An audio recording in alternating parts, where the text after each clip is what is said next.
Bonjour, nous allons écouter et étudier ensemble, une sikha sur Yud Shvat, un chelek Tet Zayin de l'écouter sikhot. Rabbi nous dit la chose suivante. L'idée d'une ilula des Stalkut d'un tzaddik, et ce jour-là, le jour de la ilula d'un tzaddik, le jour du décès d'un tzaddik, c'est le jour où toutes ses actions, toute sa Torah, tous ses enseignements, toute sa avoda, tout son service d'Hashem, tout ce qu'il a fait pendant toute sa vie, et ce qui nous concerne principalement, qui est la réflexion dans les actions, les enseignements à la avoda du Bal Elula,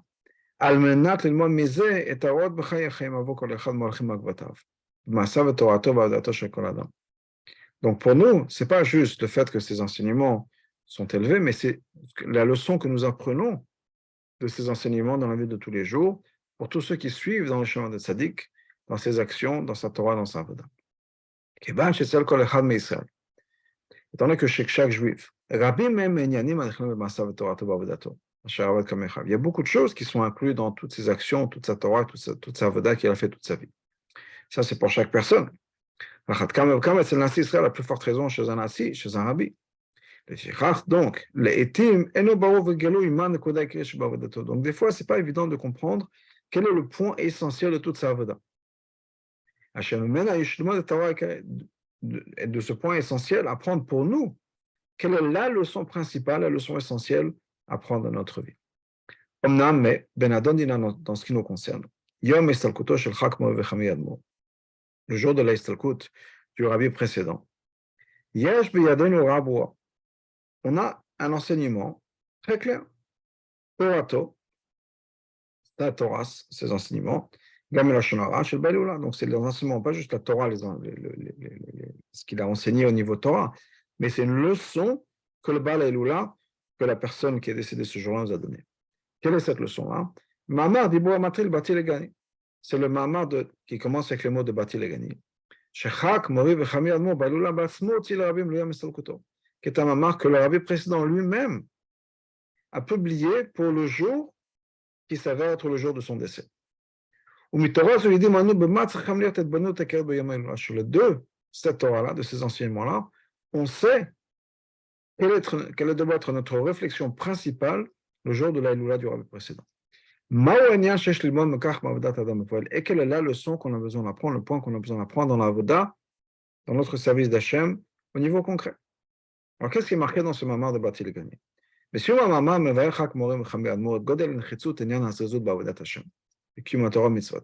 À la fin du mamar, le rabbi précédent explique l'importance de la zrizut, d'être rapide et ne pas perdre l'opportunité dans la Vodat Hashem, dans ce qui est l'accomplissement de la Torah et des mitzvot. Parce que qui sait quand est-ce qu'on va quitter ce monde-là? Qui sait quand notre heure va arriver? Il y a des termes midrash, comme c'est marqué dans le midrash. On ne peut pas dire, attendez-moi, jusqu'à que je fasse mes comptes, jusqu'à que je dise à ma famille quoi faire, etc. On ne peut pas faire ça. On ne sait pas quand la fin de la vie va arriver, et donc on a besoin d'être préparé, on a besoin d'avoir une zrizout, d'avoir une rapidité dans tout ce qu'on fait, d'être, comment dire, je pense en anglais, quick, d'être rapide, d'être zélé dans tout ce qu'on fait. Donc, qu'est-ce qui sort de tout ça? Cette zrizout-là, faire les choses avec vigueur, enthousiasme et rapidité, ce n'est pas quelque chose qui est un point dans notre avoda. Comme Chazal nous disent d'ailleurs, on ne peut pas attendre, perdre l'opportunité de faire des mitzvot. Quel est le sens de ce mamar Chazal? On va voir un peu exactement, un peu plus tard dans quelques lignes, exactement, le rabbi a fait une référence un peu plus complète à ce mamar. Mais donc, ce n'est pas juste un point, il faut faire plein de choses, mais aussi, il faut aussi faire en sorte qu'on soit rapide dans l'accomplissement des mitzvot, qu'on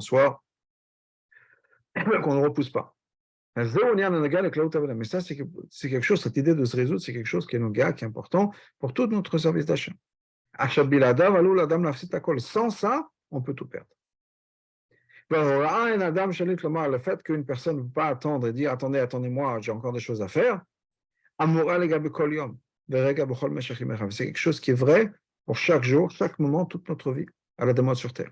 Mais à Vesrim Shana pendant 120 ans. Et Veyeter, qu'il y en a encore plus que ça. On voit une allusion à ce que Chazal nous dise un peu plus tôt dans ce moment, auquel le Rabbi a fait une référence. El machmitzin et mitzvot. Qu'est-ce qui est marqué là-bas dans la Gemara? El machmitzin et mitzvot. On ne peut pas laisser passer les mitzvot. Im bat mitzvah liatra. S'il y a une mitzvah qui arrive à ta main, et qu'on a l'opportunité de faire une mitzvah, c'est otam miyad. Il faut la faire tout de suite. Parce que si on repousse, on attend un petit peu, un certain temps, un certain délai dans l'accomplissement de la mitzvah, donc à la place de garder les mitzvot. Et en fait, dans le passage, c'était quoi? C'est shmartem et amatzot, garder les matzot. Mais Chazal nous dit qu'il faut lire ça comme et mitzvot. Qu'est-ce qui se passe quand on parle de matzot? Naaseh chametz, une matzah qu'on laisse poser comme ça sur la table, devient chametz. C'est l'opposé de mitzvah, c'est-à-dire ça vient de ce qui est marqué que on ne peut pas laisser attendre les matzot parce qu'elles deviennent chametz. Et si on joue sur ça en disant que c'est matzot, il faut lire ça comme mitzvot, eh bien la même chose, le même concept de machmitzin, c'est-à-dire qu'une mitzvah peut devenir chametz, si on peut dire chas v'shalom, quand on la laisse passer, c'est l'opposé de ce que ça devrait être. Au début du mamar du rabbi précédent, de Bati Legani, il explique là-bas en quoi est-ce qu'il faut faire notre avoda. En quoi est-ce qu'on a besoin d'avoir cette zrizout-là? Et il nous explique quoi dans le mamar de Bati Legani? Le mamar là-bas dit quoi? Que le but de notre mission sur terre, qui vient du Midrash Tanchuma, c'est parce que il y a un désir d'avoir pour lui, qu'il soit béni, dira une habitation betartanim dans les mondes bas.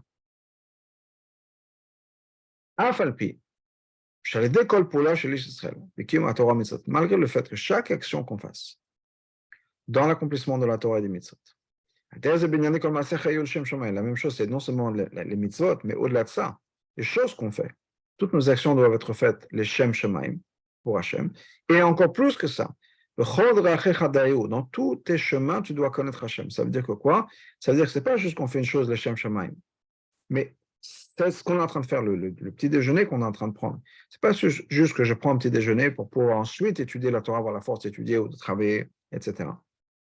C'est que le petit déjeuner que je prends maintenant est une manière de connaître Hachem, une manière de me rapprocher d'Hachem. Donc, ce n'est pas juste que le but va arriver plus tard, c'est que maintenant, ce que je suis en train de faire, je suis en train de me brosser les dents, je suis parti au travail, je suis dans le métro, mon petit déjeuner, je fais les courses au supermarché.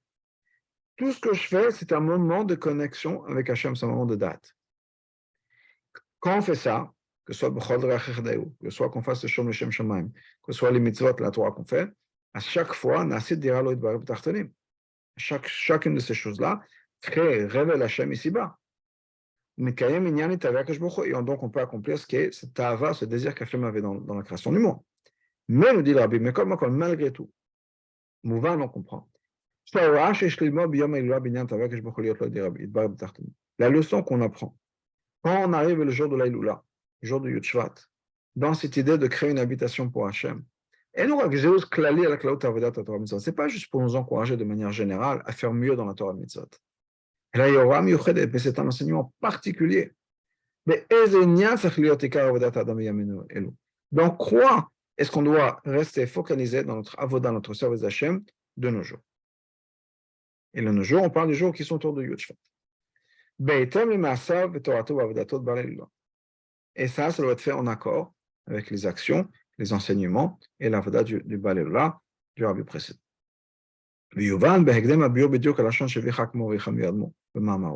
Pour comprendre ça, on a besoin de retourner et de faire attention aux mots dont le Rabbi précédent se sert dans le Mamar.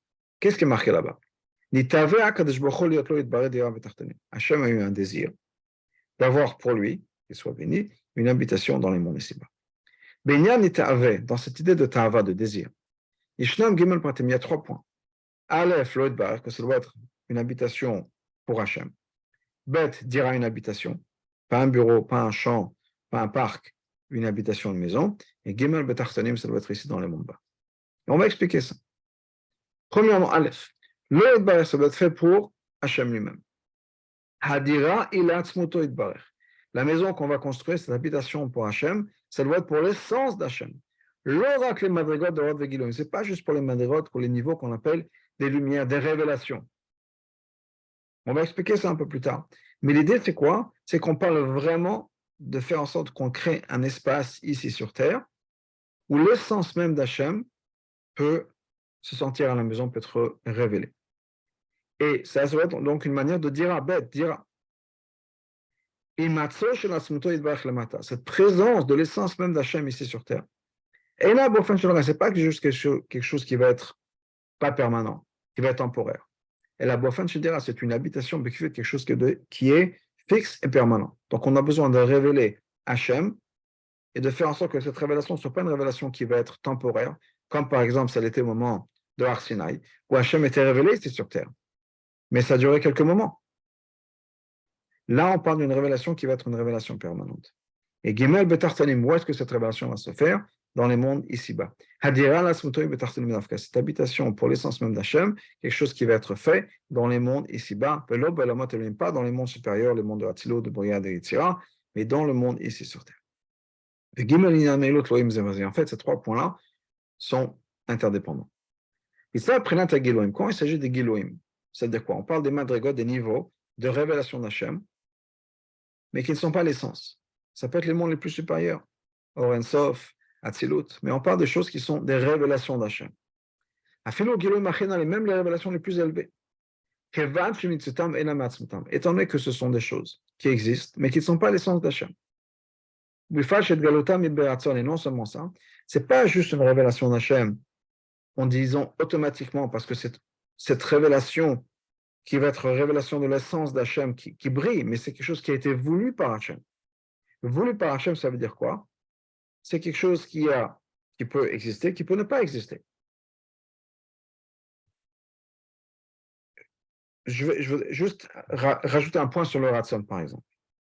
On donne souvent dans le machin, dans la Chassidoute, la lumière du soleil, les rayons du soleil. On dit que les rayons du soleil sont un gilouï, c'est une révélation du soleil. Alors que le soleil à l'intérieur de ce globe, de l'étoile qui est le soleil, il n'y a pas de rayons de soleil. À l'extérieur, il y a des rayons de soleil. Mais le soleil n'a pas de contrôle sur ce rayonnement-là. Donc, le soleil ne peut pas l'empêcher. C'est automatique et c'est d'une certaine manière constant. Alors, constant, bien sûr, tant qu'il y a le soleil. Hachem a dû créer le soleil. Avant, il n'existait pas. Quand le moment arrivera, s'il doit arriver, Hachem a dit plus de soleil, il n'y aura plus de soleil.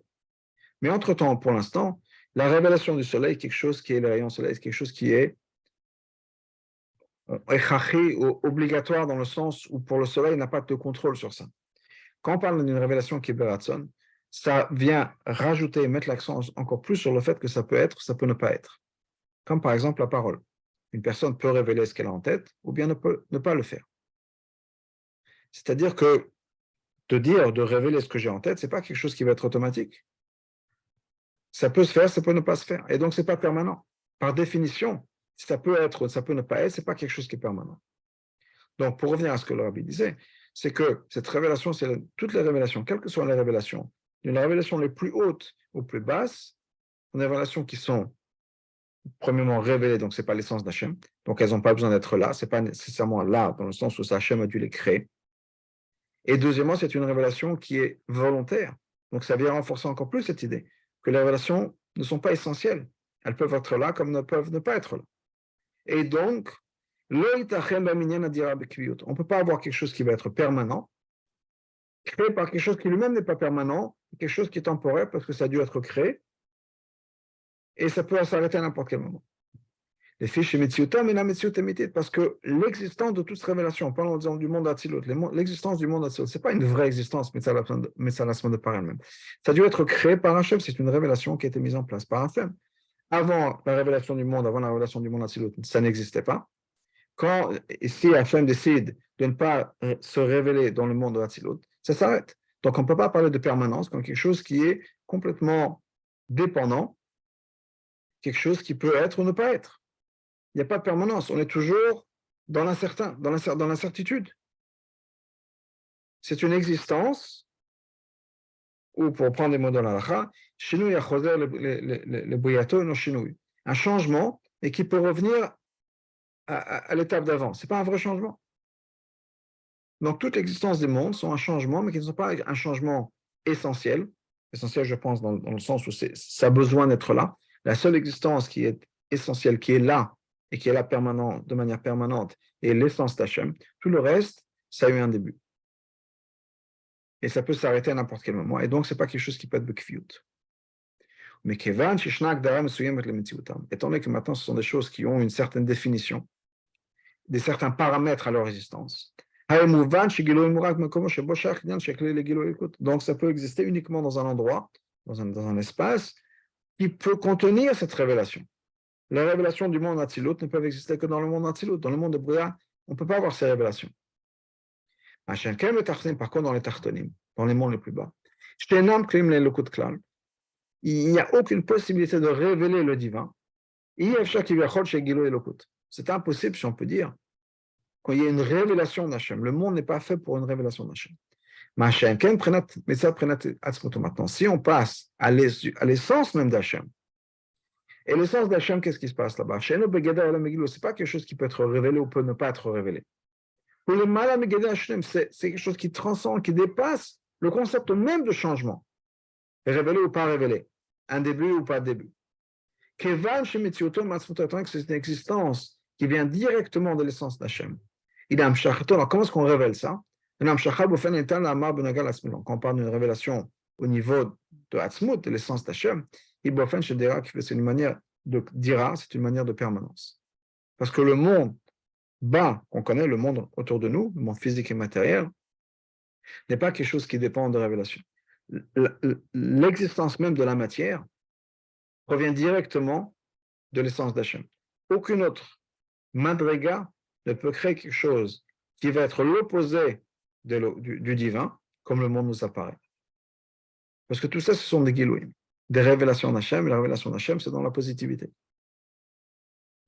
Donc, on a besoin d'avoir une révélation qui va être la révélation de l'essence même d'Hachem dans le monde et de manière permanente. Et ça doit être fait où? Dans le monde le plus bas.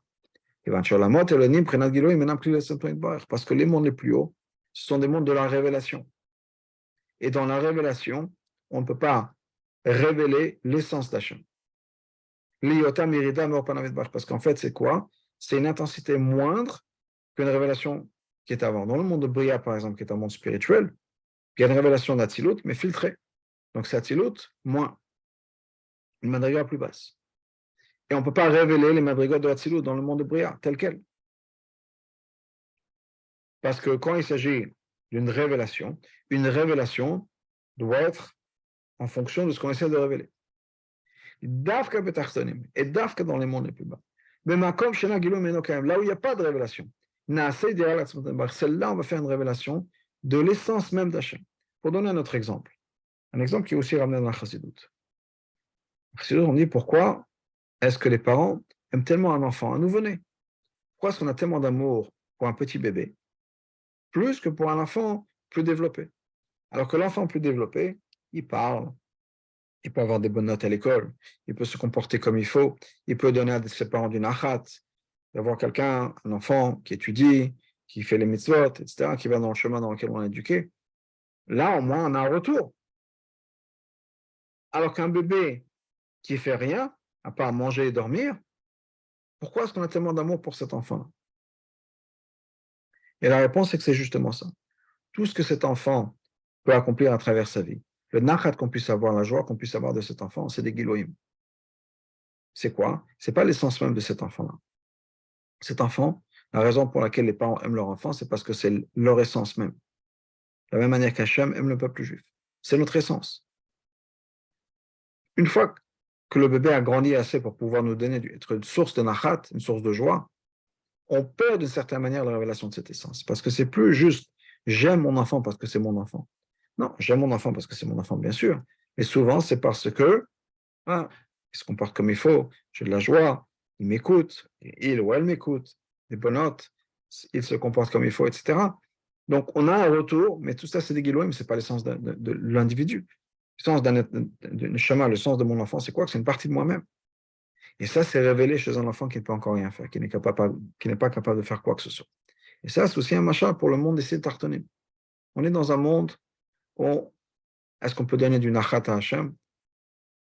Ok, dans l'action peut-être, et dans Kavanot, etc. Mais on est dans un monde où Hachem n'est pas révélé. Et ce que nous, on fait dans le monde physique, on est loin d'Hachem. Et c'est d'art que dans ce monde-là, on a une connexion avec l'essence. Talet. Le fils est basé sur ça. On comprend aussi en ce qui concerne la voda d'une personne. Cette avoda-là, de faire pour Hachem une habitation dans ce monde ici-bas, doit être fait d'une telle manière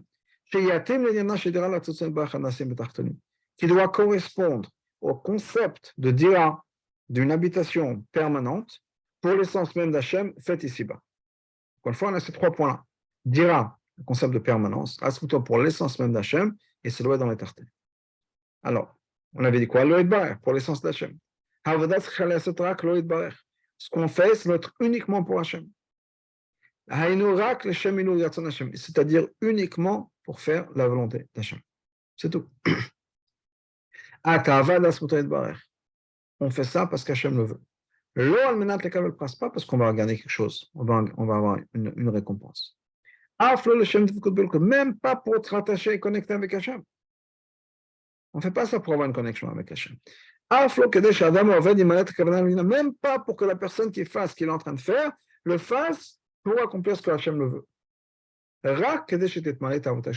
Uniquement pour que Hachem, le désir d'Hachem soit accompli.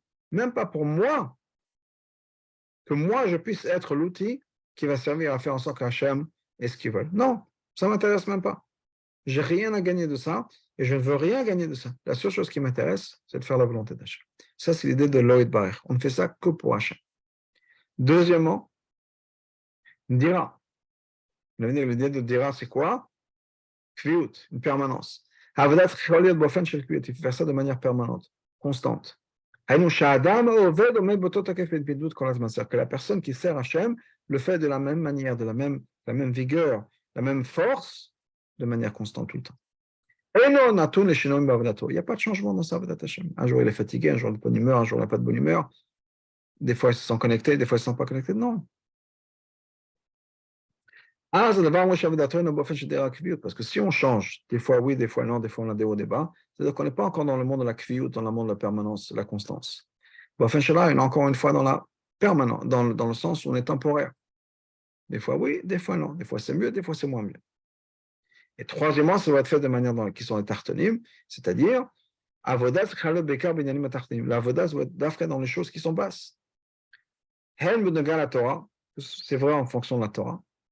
Hen benegal les mitzvot, c'est vrai aussi en ce qui concerne les mitzvot. Interes benegal Israël, la même chose en ce qui concerne le peuple juif. On va voir ça un peu plus tard.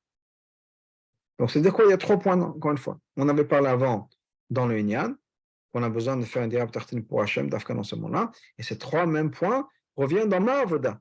Ça va être réfléchi aussi dans ma avoda Hachem. Qui sont, je dois faire ma avoda pour Hachem, rien d'autre, même pas pour moi, pour m'être connecté à Hachem, même pas pour moi pouvoir faire être l'outil de la manière dont le véhicule ou l'outil de la volonté d'Hachem. Non, rien. Il n'y a rien de moi qui est impliqué dans ça. Dans le sens où je veux rien pour moi. J'ai besoin de m'impliquer à 100%, mais uniquement pour Hachem. Deuxièmement, une dira, ça va être une manière constante et permanente, pas comme ça des hauts et des bas. Troisièmement, tartanim dans ma voda. Même dans des choses qui ne sont pas nécessairement agréables, on va donner des exemples. Donc, ce n'est pas nécessairement à faire des choses qui me donnent une satisfaction extraordinaire, faire parce qu'il faut faire. Marqué des fois dans la Chassidut, il y a ce union de Chazara, dans les Sfarim. Des choses qu'on a étudiées.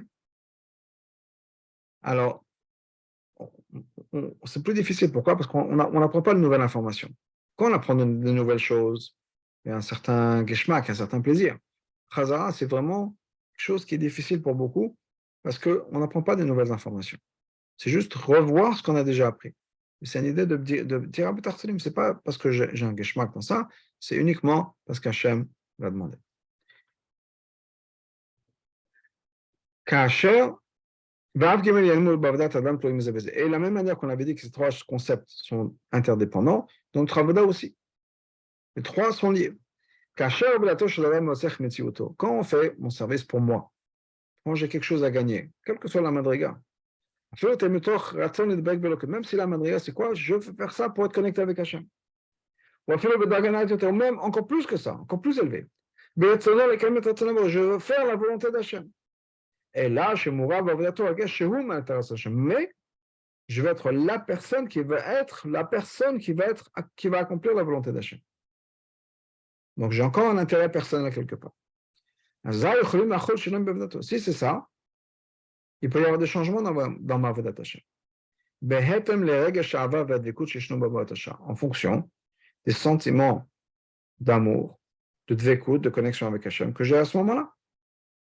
Enzo Kvi, ce n'est pas quelque chose qui a cet élément, encore une fois, d'être constant, permanent, dira. Il peut y avoir des différences entre une manière de servir Hachem et une autre manière.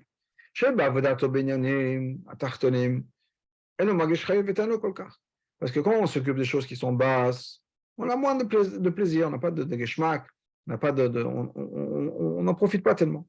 Pas de la même manière que quand on parle de choses qui sont, on me dit, des choses qui sont très élevées. Davka, quand on sert Hachem, de manière à ce que c'est vraiment pour lui. Je le fais uniquement pour faire la volonté d'Hachem. Et ce n'est même pas moi qui suis intéressé. Ce qui est important, c'est que Hachem ait ce qu'il veut. À ça, à ce moment-là, tout ce qui peut m'amener à ça est égal. Il n'y a pas de différence. Ou me mêle automatiquement dans ce cas-là, Ma'avodat Hashem d'une manière qui est constante et permanente. C'est une dira, c'est quelque chose qui est ferme, qui est constant. Étant donné que la volonté d'Hachem, c'est quoi? C'est qu'on est une dira b'tartanim. Dans ce cas-là, je fais les choses qui sont tartanim. Pour donner un exemple de cette idée de Kavanah, j'ai entendu une histoire qui pour moi représente ce concept-là. L'histoire, c'est un grand mot, une petite vignette, si on peut dire. Il y avait deux chassidim qui étaient à un mariage, et ils allaient faire mincha, et un des deux n'avait pas de gartel. Donc l'autre prend son gartel, l'enlève et lui donne. Et l'autre lui dit, non, je ne vais pas te le prendre, ça ne sert à rien, pourquoi? Garde-le. Il dit, écoute, pour Hachem, quelle différence si c'est toi ou moi? Il y a deux juifs, un avec un gartel, un sans gartel. Quelle différence si c'est toi ou moi? Et la maille, quand je te donne, je peux faire la mitzvah de Havat Israël. C'est encore mieux. Et ça, pour moi, je n'ai pas entendu de nom de personne, mais pas de qui il s'agissait, mais ça représente ça, cette vision de... Ce qui est important, c'est que l'union se fasse. Que ce soit toi, que ce soit moi. Il y a deux juifs avec un gartel ou sans gartel. Alors, bien sûr, il aurait pu faire le cheshbon de l'autre côté. Il y a deux juifs, un avec un gartel, un sans gartel. On dit, bon, au moins que ce soit moi, pourquoi pas? Non, ce n'est pas ça qu'il pensait. Au contraire, il a dit, pour Hachem, il n'y a pas de différence qui va avoir un gartel. C'est un avec et un sans. Donc, au moins que ce soit toi. Et comme ça, on peut faire une autre mitzvah. Havat Israël. Donc, Hachem va en gagner encore plus. Hanaga Bofen Kaze. Maintenant, c'est un comportement comme ça. Donc, c'est exactement trois détails. On a vu ça chez le Baïloula, chez le rabbi précédent lui-même. Kaïdoua, comme on sait. Kimdobar, Kama Pamim. Et c'est quelque chose auquel on a parlé déjà plusieurs fois.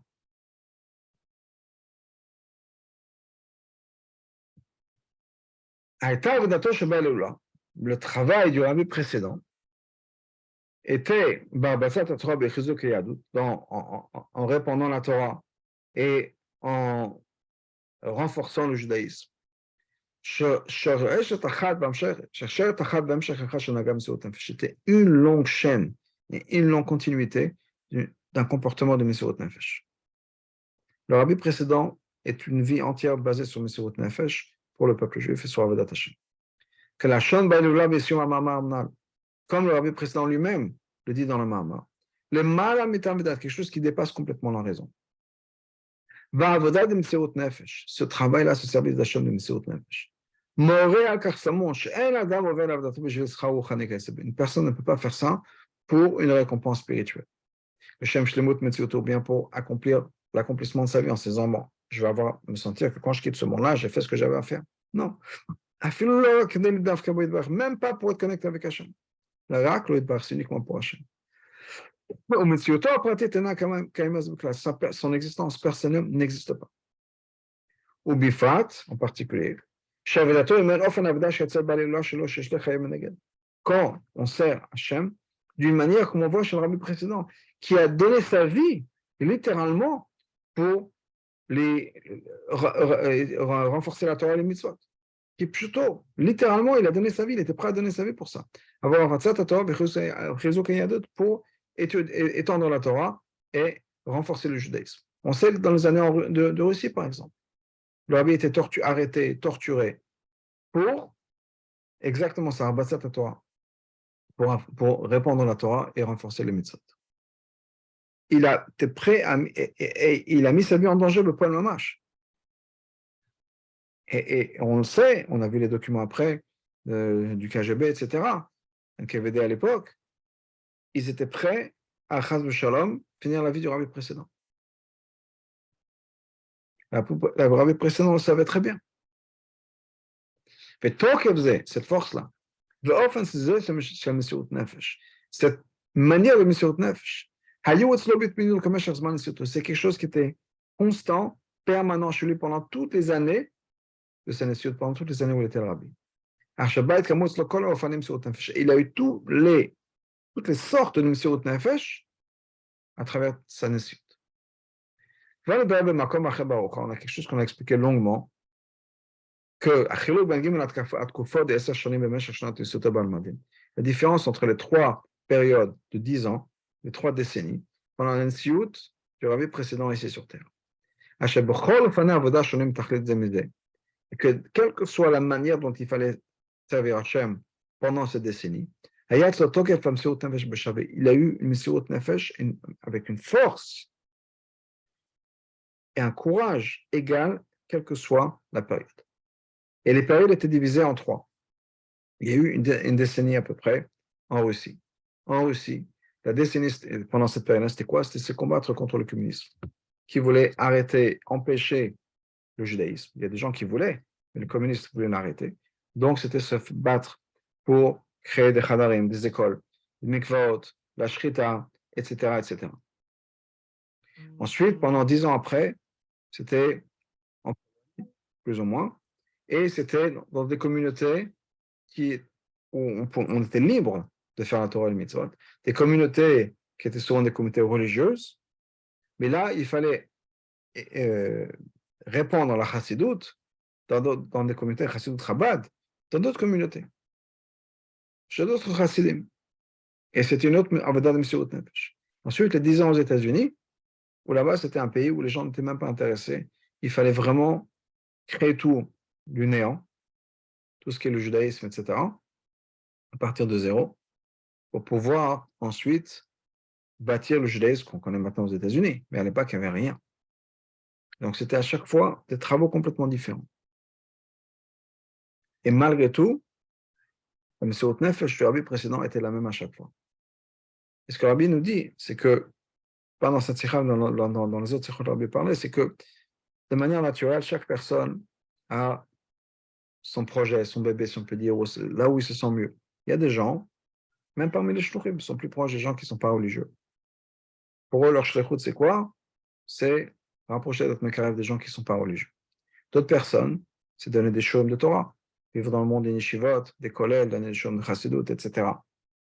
Il y a d'autres personnes, ok, c'est prendre le danger, la skanout, d'autres choses.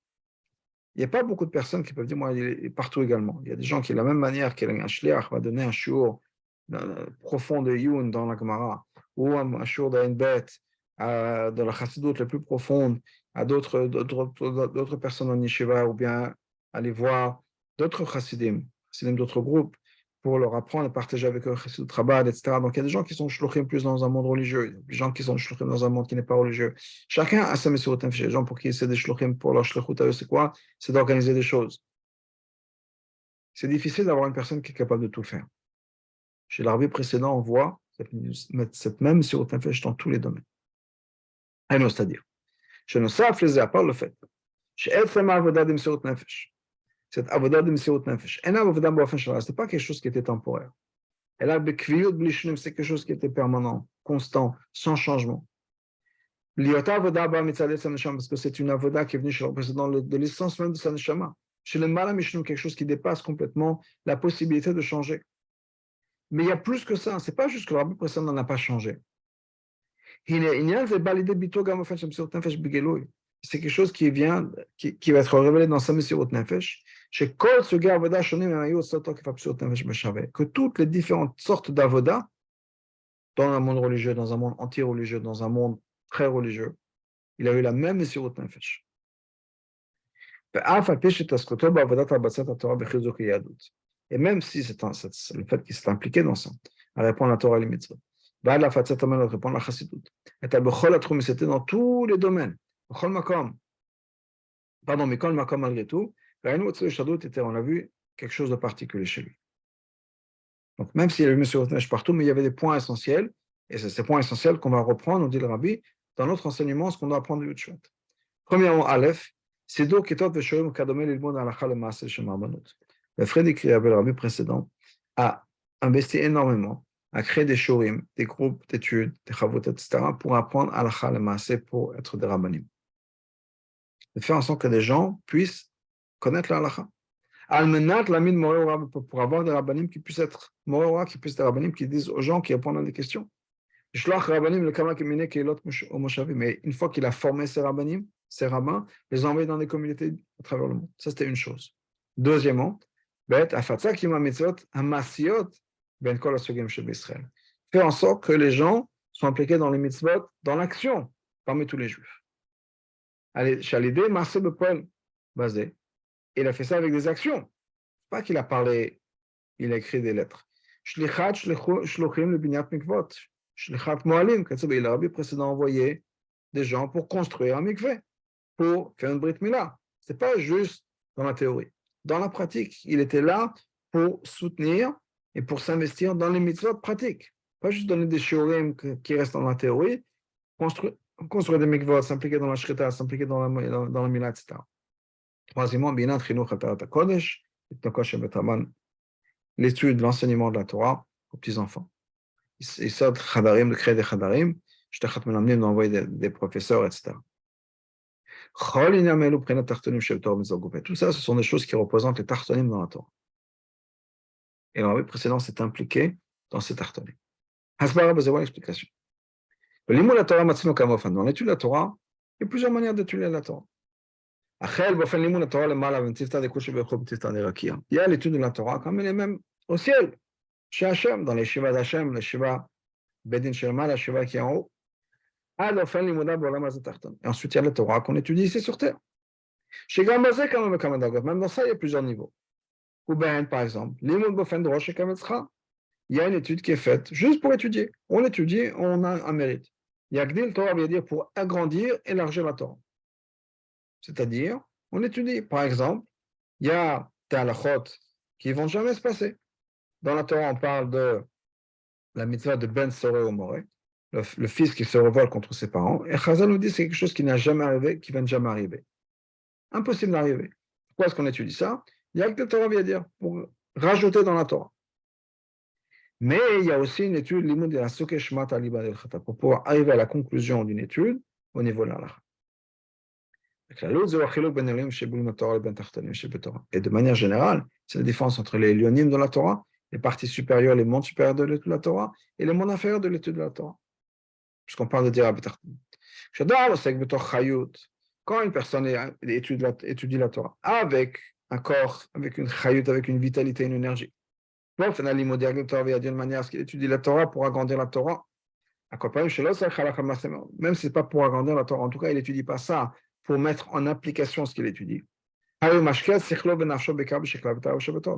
qu'on investit dans la Torah? On investit notre raison dans notre sechel, on investit sa vitalité, mais dans les discussions, dans le débat de la Torah.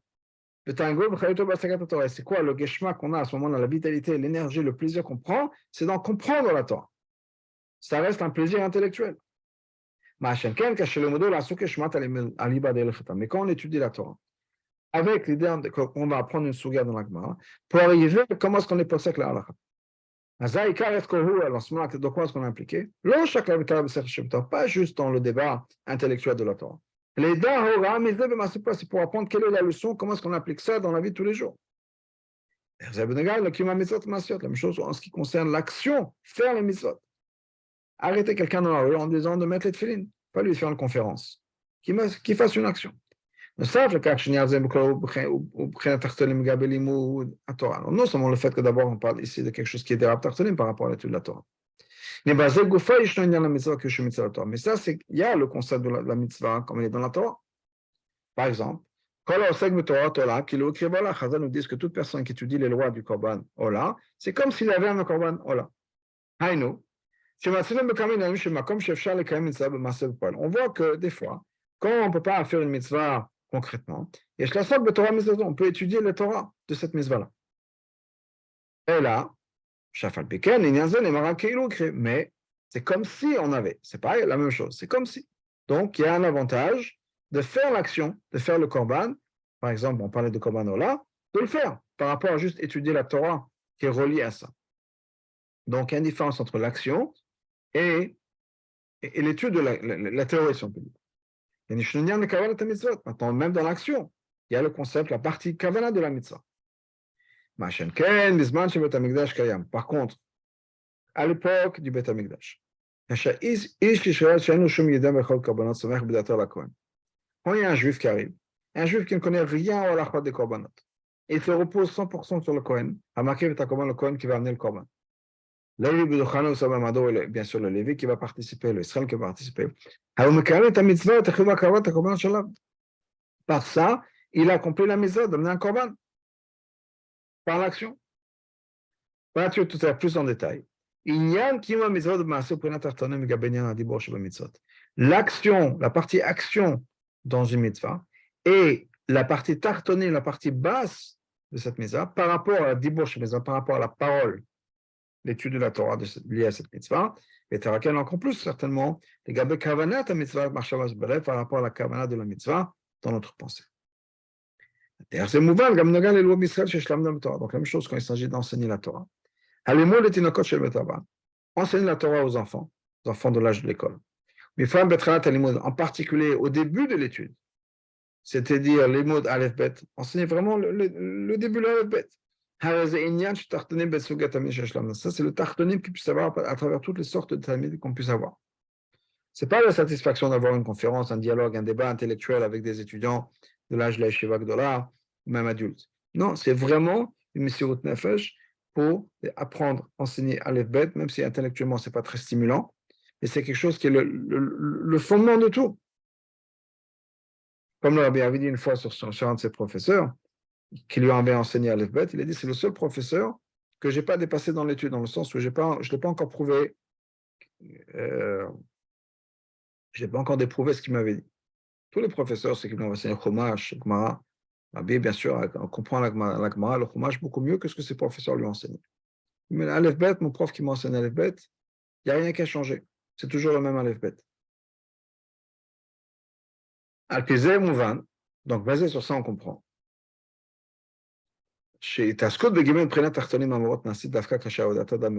Que cette idée-là, de s'impliquer dans l'idée de Dira Tartonim, et qu'on avait dit c'est quoi? Loïd Barer, Dira et Tartonim. C'est fait quand une personne se comporte d'une manière qui ressemble. Il ne cherche pas un bénéfice pour lui-même. Il ne cherche pas à se perfectionner. Il fait ça uniquement pour Hachem. Car Adam ou Messiut Latzmo, immédiatement, quand une personne a son existence, son identité, si on peut dire. Dans ce cas-là, qu'est-ce qui se passe? Qu'est-ce qu'on est intéressé dans la Torah? On est intéressé dans la partie supérieure de la Torah. Le côté intellectuel de la Torah, la réflexion, les idées, l'enrichissement qu'on puisse avoir de la Torah. Il y a des termes, ils ont encore plus que ça. Disons qu'il a une révélation du divin. Il veut se connecter avec Hachem, mais c'est pas la Torah. Et donc, automatiquement, il est aussi prêt à partager ça avec les autres. Et le Shem Kelim Borim, mais ceux qui sont bien sûr à son niveau-là.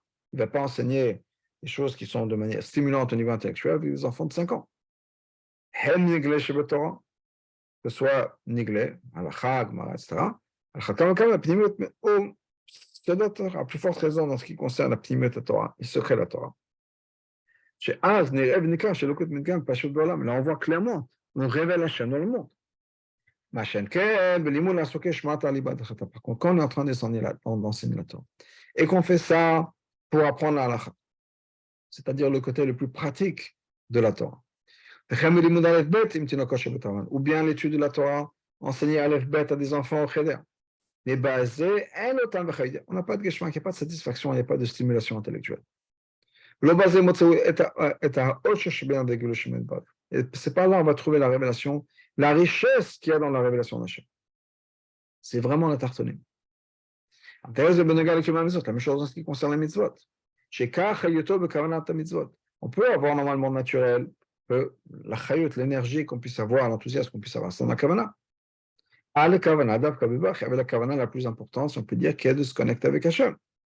C'est pas tellement l'action, mais qui est le faire la volonté d'Hachem. Ben non. En fait, même sans le geschmack, on a besoin donc de comprendre que l'action est la chose la plus importante. Et d'afka qu'on fait ça pour Hachem, afin de pouvoir accomplir la volonté d'Hachem, dans ce cas-là, la personne qui va le faire n'est pas une existence de par lui-même. Il ne le fait pas parce qu'il a une satisfaction, une stimulation, une connexion. Dans ce cas-là, on est vraiment dans le monde de Tartonim. Parce que c'est comme ça qu'on peut accomplir la volonté d'Hachem, qui voulait être révélé, avoir une révélation dans les mondes les plus bas. Et c'est là où l'essence d'Hachem se trouve. Là où on n'a pas de plaisir à nous, parce qu'une fois qu'on parle de plaisir à nous, c'est quelque chose qui n'est plus l'essence d'Hachem. C'est une révélation. Un degré plus ou moins élevé, mais c'est une révélation d'Hachem. On va avoir accès à l'essence même. C'est là où on n'a pas nécessairement un plaisir. Là où on se pousse, c'est là où il y a cette révélation.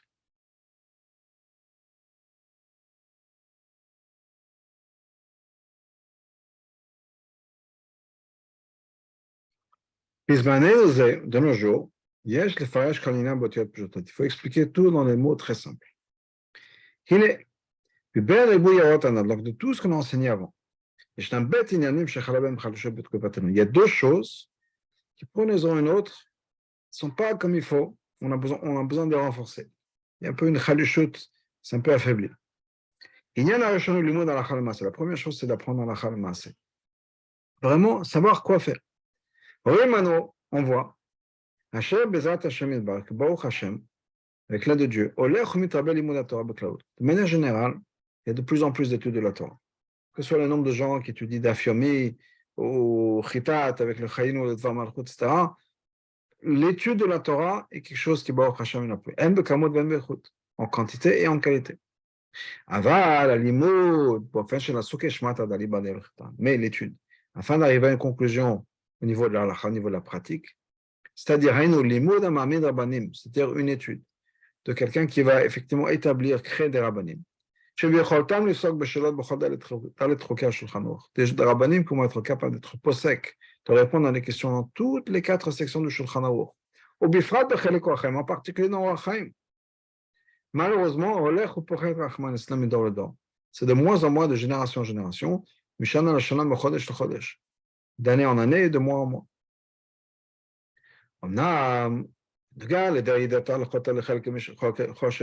C'est vrai, quand il s'agit de Choshen Mishpat, c'est le code civil, tout ce qui concerne les histoires les problèmes d'argent, etc.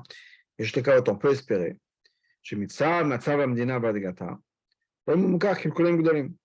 La manière dont le gouvernement se comporte, on peut attendre qu'il n'y a pas trop de dégâts qui vont être faits.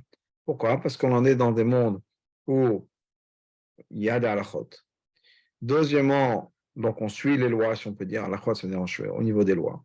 Et dina de malchuta dina. De toute façon, la Torah nous dit qu'il faut respecter les lois en ce qui concerne tout ce qui est financier, etc. dans le monde-là. Donc, ça ne va pas aller très loin dans les questions et de toute façon, on suit les règles d'un pays. En ce qui concerne les lois, qui sont les lois, tout ce qui est lié au mariage, il y aurait tout ce qui est caché et pas caché. Tfilin, mezuzot, kashrut, etc.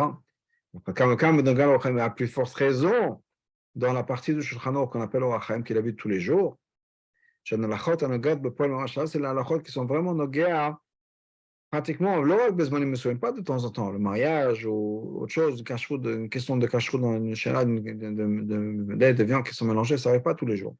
On parle ici, Chayam Yom, la vie de tous les jours, Kishmo, comme exactement le nom l'indique, Orachem, le chemin de la vie. Qui match un bénimsam shachol les shalot. On parle des gens qui sont, il y a presque personne qui peut répondre à des questions. Et Rabbi va donner des exemples auxquels les gens ne savent pas nécessairement comment répondre aux questions. On va voir une personne. Quelqu'un qui dédie tout son temps à l'étude de la Torah. On lui pose une question dans l'Acha. Mais Chevo, il dit, moi, j'étudie la Torah, j'étudie la Torah pour étudier la Torah. J'étudie la Torah l'Ishma. Je rajoute de la lumière. Mais qui suis-je, quel rapport j'ai, quel lien j'ai moi, elle va répondre à une question dans la sur les brachot. Quel bracha on fait sur ça? L'ordre des brachot. Ou le chot fila, le chot kashma, le chot de shma. Mais il n'a pas étudié ça, la chot là. Quand il s'agit d'Orachem, le problème est double. Premièrement, on a un manque de rabbanim qui peuvent répondre à ces questions-là. Et on a un problème en plus de ça, qui aggrave ce manque, qui est qu'on peut avoir peur que chacun va commencer à être un possède pour lui-même. Si on prend un juif qui n'est pas un rave, un homme d'affaires, qui n'est pas un rave, certainement, il m'a qui est Shemaim, s'il a un peu d'Irat Shemaim, il ne va pas penser que lui, il peut répondre à une halakha dans la halakha de Gittin, de divorce. Même pas une question de kashrut, de nida, de kashrut. Quand il a une question dans ça, il va poser la question arabe. Quand il arrive au Rachem, la personne peut faire une erreur et de penser qu'il peut lui-même devenir le posek. Qu'est-ce qu'il va faire? Il y a des questions sur Shulchan, il va regarder brièvement dans les questions sur Shulchan, la Shana Kodesh dans l'hébreu. Et maintenant, me vient la Shana Kodesh, il ne va pas comprendre l'hébreu banglit, il va apprendre ça en anglais, ça fatit en français, kadom, etc. Il va faire comme lui, il pense qu'il a compris ce qui est marqué dans le Kitsur. Attends, la vérité, c'est que même en ce qui concerne le Shulchan Aruch de Rabbi Yosef Karo, il y avait un débat. Comment est-ce qu'on peut être possède du Shulchan Aruch directement alors qu'on ne connaît pas les raisons? Parce que dans le Shulchan Aruch, il n'y a pas de raisons qui sont marquées. Alors déjà, ça, c'est un problème pour beaucoup de poskim. Est-ce qu'on peut se baser sur le Shulchan Aruch? Bien sûr, on peut se baser au niveau de ce qui est marqué, mais comment est-ce qu'on peut possède sur quelque chose d'autre qui n'est pas marqué dans le Shulchan Aruch, basé sur le Shulchan Aruch? On comprend à quoi ça peut amener le fait que maintenant chacun va décider comment répondre à ces questions. Chacun va commencer à être possède à partir de Ketsu Shulchan Aruch. Ça, c'est quelque chose qu'on a vraiment besoin de prendre à cœur, du travail du rabbi précédent. Il a vraiment donné sa vie, même quand il s'agit d'un moment où il fallait vraiment donner sa vie, pas juste une expression. Il a mis sa vie en danger pour créer des institutions qu'on appelle de nos jours un bet midrash des écoles rabbiniques. Car il m'a donc de là on a une leçon. Chez toute personne qui peut, même si la personne n'est pas sûre de pouvoir. Il est mitzav d'être la bonne personne pour ça. Mitzav, la situation étant ce qu'elle est, il faut être mahmir. Mahmir, ça veut dire ok, je vais le faire. Même si je ne me sens pas adéquat pour être devenu rave, mais si je pense que peut-être que oui, apprendre. Et donc, il me donc ils étudient la Torah, mais qu'ils étudient la Torah avec une direction qui soit étudiée pour pouvoir répondre aux questions au niveau de l'Allah. Et le mérite de la communauté va les aider. Et on ne parle pas juste d'une communauté pour une ville. Mais la manière dont les choses sont, des centaines de communautés aux États-Unis, dans d'autres pays. Dans une communauté où il n'y a pas de rabbanim, qui peuvent être moraux, qui peuvent être possèdent des questions de Shulchan qui est plutôt. Il y a des centaines de villages en Israël. Eretz Asher ne Hashem Elokecha ba Meshet Hashanah ba Hashanah. En Israël, c'est la terre où les yeux de Hashem sont là du début jusqu'à la fin de l'année. Shem Meshamshem Baramne, il y a des centaines de villages dans lesquels il n'y a pas de rabbanim. J'étais Beyadam Asiyata de Shema Drosha Kedachaven Lachayet. Les gens qui n'ont pas l'aide d'Hachem pour pouvoir arriver à la halacha. Et on leur souhaite Liot Dan Dinamet la méthode de pouvoir effectivement juger comme il faut, en fonction de la vérité. Et quand on fait ça, on devient partenaire avec Hachem dans la création du monde. Ça, c'est un point. Faire en sorte que les gens investissent dans l'étude de la halacha. Bête. On parle d'un autre point. Rabbi nous dit en tête la chose suivante. Le deuxième point, encore plus important pour nos jours, c'est comment éduquer les enfants dans les écoles. Après les lois de ce pays et d'autres pays qui lui ressemblent, il y a une situation qui fait très peur. La manière dont l'étude est faite, l'éducation est faite, qu'on ne peut pas avoir un jour d'éducation à l'école, ou un enfant, pas juste un enfant de 5 ans, même un enfant de 10 ans, un enfant de 13 ans, un enfant de 15 ans, on ne peut pas avoir un jour sans qu'un enfant étudie les mots d'école. Et ça, c'est quelque chose auquel on a besoin, encore une fois, d'apprendre une leçon du rabbin précédent. Lui, il a vraiment donné sa vie. Il a envoyé d'autres personnes pour donner leur vie qui l'ont fait. Une douzaine de chassidim qui ont été envoyés par le rabbi précédent, qui ne sont jamais revenus. Et pourquoi? Pour pouvoir établir des écoles de Torah pour les enfants juifs. Non seulement d'enseigner, mais que l'enseignement là-bas soit un enseignement qui soit pur. Mais changer la coutume, la manière dont l'enseignement a été fait à travers toutes les générations, l'enseignement juif. Donc, à plus forte raison de nos jours, dans notre pays, et les autres pays qui lui ressemblent, des pays démocratiques, des pays libres, il n'y a aucun danger. Pas de danger physique. Donc, il faut faire vraiment tous les efforts possibles. Que l'éducation des enfants doit être quelque chose, une éducation qui doit être pure. Ça veut dire quoi pure? Sans introduire les études goy.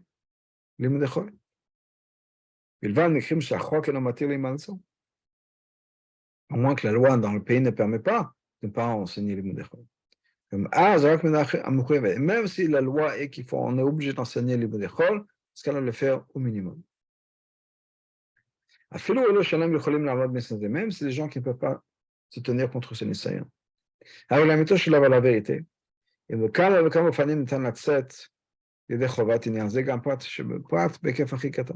vérité, c'est qu'on peut être par rapport au gouvernement, parce qu'on va s'enseigner avec les plus petits enseignements possibles. Vraiment, pas beaucoup. Il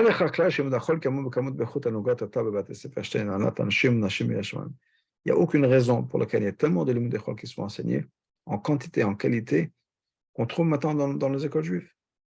Écoles qui sont dirigées, contrôlées par des hommes et des femmes qui ont Yirat Shamayim. Toute personne qu'on a besoin d'encourager, on a besoin de leur expliquer que les efforts qu'ils vont faire, ils ne sont pas obligés de faire exactement 100% en fonction des lois. Et là, la seule chose qu'ils peuvent faire 100%, c'est faire les mitzvot et les chokim, l'avdil shakash b'chod Hashem. Shalem, kol echad mitzvah mushba v'mem là, quelque chose qu'on a fait, ce serment à Sinaï, avant même qu'il y ait eu des lois du pays. Les lois de la France, les lois des États-Unis, les lois de l'Australie, de l'Amérique ou autre chose, sont venues après Arsinaï. La vérité, c'est que quoi, Dina de Malchut Adina? Effectivement, il faut respecter les lois du pays. Mais pas le fait qu'en ce qui concerne le judaïsme, personne ne peut nous forcer à faire quoi que ce soit. Mais même si une personne, disons, qui n'a pas la force d'avoir Messirut Nefesh pour ses enfants. Mais il faut quand même faire les efforts possibles. En fonctionnant à travers ou à l'intérieur des lois du pays, bien sûr. Que la majeure partie du temps des élèves, garçons et filles, et à plus forte raison, là où il y a l'attrait ou l'attention doit être mise. Vraiment, le minimum, le strict minimum doit être consacré au limud echol. C'est-à-dire que même quand on est dans les limud echol qu'il faut le faire, on n'a pas besoin de donner tellement d'importance à ça. L'importance, elle doit être dans les limud kodesh. Par exemple, un exemple que Rabbi avait donné dans une sira, qui est qu'il y a des écoles, une école, il a dit, voilà, ils ont fait telle et telle personne a gagné à un concours d'orthographe. C'est super. Très bien, bravo, Karakavod. Pourquoi est-ce qu'on ne dit pas la même chose? On ne fait pas tout un truc, toute une cérémonie que telle et telle école a gagné dans le concours de Mishnayot. Au lieu de dire, voilà, l'exemple que le Rabbi avait donné, c'est tel et tel élève ont appris combien de poèmes par cœur, dans l'exemple du Rabbi c'était Shakespeare ou d'autres choses, et pourquoi on ne dit pas combien telle et telle école a appris des centaines de pages de Gemara? Pourquoi est-ce qu'il y a effectivement il y a un investissement émotionnel, peut-être financier dans le limud d'école, qu'il n'a peut-être pas le même parallèle dans les limud d'école? Ça, il faut changer. Ça, à part le fait que l'étude des limud d'école ne devrait pas être le matin. Au début de l'étude, dès qu'on se lève. On peut faire ça plus tard l'après-midi, quand les enfants sont un peu plus fatigués. À ce moment-là, on a les limud d'école. Il n'y a rien, aucune loi qui dit qu'on est obligé d'avoir les limud d'école avant les limud d'école. On sait que Reshit Aristotechem, parce que qui est dans le sens littéral, ça veut dire quoi? Le début de la pâte. Enlever la chala. On explique ça aussi. Arissa, c'est aussi un berceau. Le début du berceau, c'est quoi? Quand on se lève du lit.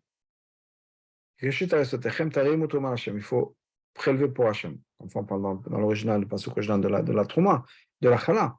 Mais l'idée est la même chose. Au début dans le berceau, c'est-à-dire depuis la jeunesse, mais aussi au début de la journée quand on se lève du lit, on doit donner ça, dédier ça à Hachem. Il faut élever l'enfant vers Hachem, on étudie dans la Torah. Uniquement après, quand l'enfant est déjà fatigué, on n'a pas le choix, de toute façon, il faut faire les mots d'école. Et l'enfant n'a pas la tête non plus à se concentrer sur la Gemara ou autre chose. On va donner quelques temps, au minimum, pour étudier les mots d'école. Tandis qu'Hachem ne demande que des choses qu'on est capable de faire. Elle va certainement. Avec quelques efforts simples. Quand faire attention, on va s'investir assez dans ça. On pourra certainement tout de suite, tout d'un coup, réduire le nombre d'heures de l'imam qui est fait par les enfants. Au niveau quantité, au niveau qualité. Et on pourra faire ça les mots de collège pour le bénéfice de l'étude de la Torah. Il faut comprendre que quand on fait ça, c'est pas quelque chose qui est peut-être facultatif, non, c'est quelque chose qui est absolument essentiel. C'est un psak de Chotam Torah. Donc certainement, une décision comme ça va être traduite en action. La même manière qu'on a vu ça chez le rabbi précédent. Sans prendre en considération le fait qu'à son époque, en étant aussi dans les années 20, dans les 30, il n'y avait aucune manière, de manière naturelle, que tout l'investissement qu'il a fait au niveau de l'éducation, il n'y avait aucun espoir d'attendre que les choses s'améliorent et changent. Maintenant, on voit les différences. On voit comment les investissements du rabbi précédent dans les écoles, dans les années 20, a porté ses fruits jusqu'à maintenant. Quand on sort dans la rue, dans les grandes villes aux États-Unis, comme dans n'importe quel autre endroit. On rencontre les enfants et les petits-enfants, des gens qui ont appris dans ces écoles-là en Russie, il y a 20 ans, il y a 40 ans. On voit un jeune qui se comporte dans le chemin de la Torah des mitzvot. Mais même on s'étonne. Comment est-ce qu'ils ont réussi à survivre et rester encore fidèles au judaïsme? Après réflexion et après une enquête, qu'est-ce qu'on voit? Chez Aviv, que son père, Madechou bien son madrir, son maître, Saba ou son grand-père, cette personne-là, en Russie, est en contact avec un des shluchim de Rabbi précédent. Quelqu'un qui les a encouragés, quelqu'un qui les a encouragés à s'investir dans le judaïsme. La manimo qui lui a appris, quelqu'un avec qui il s'est caché dans le grenier, au Bartef ou bien dans la cave, et les mois pour étudier, alors que la police secrète russe cherchait les gens. C'est pour ça que cet enfant-là, ce petit enfant, ce petit-fils, cette petite-fille, est resté encore fidèle au judaïsme. Ça, c'est la même chose pour tous ceux qui suivent le chemin précédent. Quand on fait les efforts dans cette direction-là, de renforcer l'étude de manière pure, sans mélanger l'une des chol, certainement on aura le mérite de pouvoir établir l'armée d'Hachem. Et avec ça, on va sortir très prochainement dans la galoute. Avec la vraie Géoula, une Géoula complète, par l'intermédiaire de Mashiach, et ça doit être tout de suite.